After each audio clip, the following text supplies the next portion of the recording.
మీరు ఎప్పుడైనా అబ్జర్వ్ చేశారా? సర్కస్లో ఒక పెద్ద ఏనుగు ఉంటుంది. దాని కాలుకు ఒక చిన్న మెటల్ చైన్ కట్టుకొని ఉంటుంది. దాని సహాయంతోనే ఆ సర్కస్ను నడిపేవాడు ఆ ఏనుగును కంట్రోల్ చేస్తాడు.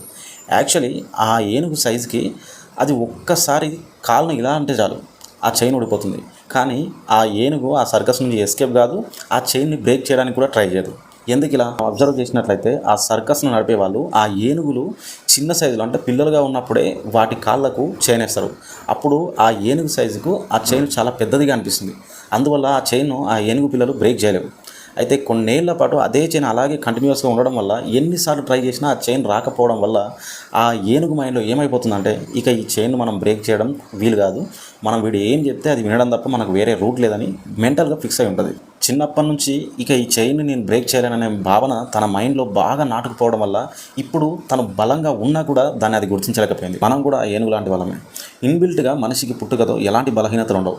కాకపోతే సొసైటీని చూసి లేదంటే ఎదుటి వాళ్ళు చెప్పడం వల్ల మన పవర్ని మనమే తగ్గించుకొని మన శక్తిని మనం తక్కువగా అంచనా వేసుకుంటున్నాం.